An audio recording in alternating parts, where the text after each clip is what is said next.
নমস্কার, আমি মিঠু। শুরু করছি নজরে রাজ্য।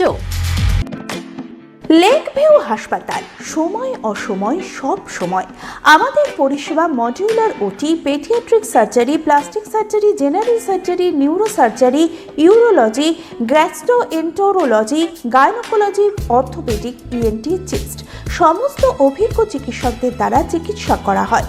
সর্বোন্নত আইসিইউ, এইচডিইউ, প্যাথোলজি, সমস্ত রকমের USG, CT scan, X ray, FNAC, biopsy, tapping. শুধুমাত্র আমরাই পারি স্বল্প মূল্যে অত্যাধুনিক প্রযুক্তির চিকিৎসা। কলকাতা ও হায়দ্রাবাদের বিশেষজ্ঞ চিকিৎসকদের সুপরামর্শ, নিজস্ব ফার্মাসিতে 20% ছাড়ে ওষুধ, প্রতি রবিবার প্রসূতি মায়েদের বিনামূল্যে ইউএসজি পরিষেবা। ঠিকানা লেক ভিউ হাসপাতাল, লালদিঘি মোহনা বাসস্ট্যান্ডের পিছনে, বহরমপুর, মুর্শিদাবাদ। রাজ্যে বিধানসভা ভোটের ফল প্রকাশের পরেই বেরোবে মাধ্যমিকের রেজাল্ট। শুক্রবার মধ্যশিক্ষা পর্ষদ জানিয়েছে আগামী 8ই মে এবছরের মাধ্যমিকের ফলাফল প্রকাশ হতে চলেছে। তবে কখন ঘোষণা হবে, কটা থেকে পরীক্ষার্থী ফল দেখতে পারবেন, তা এখনো জানানো হয়নি। সাধারণত মাধ্যমিক বা উচ্চ মাধ্যমিক পরীক্ষা শেষে 90 দিনের মধ্যে ফল প্রকাশ করা হয়। সেই ধারা এবারও অক্ষুণ্ণ রইল। মাধ্যমিক পরীক্ষা শেষ হয়েছিল গত 12ই ফেব্রুয়ারি। তারপর থেকে ঠিক 15 দিনের মধ্যেই বেরোচ্ছে রেজাল্ট। এবছর প্রায় 9.5 লক্ষ পরীক্ষার্থী মাধ্যমিক পরীক্ষা দিয়েছিল। রাজ্য জুড়ে নির্বাচন নিয়ে উৎসবের মেজাজ, কিন্তু এর মাঝেও উত্তাপ নেই মৎস্যজীবীদের মধ্যে। শুরু হয়ে গেছে ফিশিং বান পিরিয়ড। মাছ ধরতে যাওয়া বন্ধ, কিন্তু সমুদ্র সাথীর মাধ্যমে ভাতা পাচ্ছেন না অনেক মৎস্যজীবী।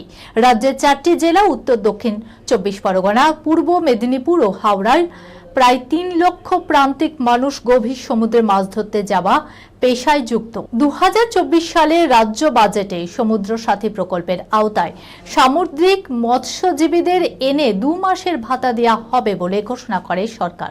কিন্তু গত 2 বছরে তালিকা সম্পন্ন না হওয়ায় মৎস্যজীবীদের ভাতা দেওয়া হয়নি বলে জানাচ্ছে সংগঠনের কর্মকর্তারা। মাতৃ আরাধনা আধুনিক সময়ে যেন উলট পুরাণ হাওড়ায়। গর্ভধারিণী মায়ের পদতলে বসে মাকে দেবী রূপে পুজো আরাধনায় মাতল সন্তান। বর্তমান সময়ে ক্রমেই বাড়ছে বৃদ্ধাশ্রমের সংখ্যা। সময় পরিবর্তনের সঙ্গে মা ও সন্তানের দূরত্ব তৈরি হওয়ার ঘটনার বৃদ্ধি পাচ্ছে। সেই দিক থেকে সমাজের মোড় ঘোরাতে ভারত সেবাশ্রম সংঘের তত্ত্বাবধানে মাতৃ পুজোর আয়োজনের ব্যবস্থা করা হয়েছে। এদিনের মাতৃ আরাধনায় অংশগ্রহণ করেন প্রায় 70 জন মা এবং সন্তান। বর্তমান অর্থাৎ আধুনিকের সময় এই উদ্যোগে ব্যাপক আগ্রহ দেখালো নতুন প্রজন্ম। বাঙালির নববর্ষ মানেই নতুন শুরুর আনন্দ, আর এই আনন্দকে কয়েক গুণ বাড়িয়ে দিতে ওটিটি প্ল্যাটফর্ম বাংলা জি5 নিয়ে এলো তাদের আগামী ওয়েব সিরিজের প্রথম ঝলক। পয়লা বৈশাখের শুভ মুহূর্তে সোশ্যাল মিডিয়ায় সিরিজের মোশন পোস্টার মুক্তি পেয়েছে। এবার সামনে এলো সিরিজের চরিত্রদের ফার্স্ট লুক। তার কাটা মূলত এক প্রাক্তন পুলিশ অফিসারের গল্প। এক জটিল পরিস্থিতির মুখে পড়ে সে ফিরে আসে নিজের শহরেই। গল্পটা কেবলই একটি খুনের রহস্য নয়, বরং একটি সাইকোলজিক্যাল জার্নি। এই সিরিজের সবথেকে বড় চমক এর কাস্টিং। প্রধান চরিত্র অর্থাৎ অগ্নির ভূমিকায় অভিনয় করছেন বিক্রম চট্টোপাধ্যায়।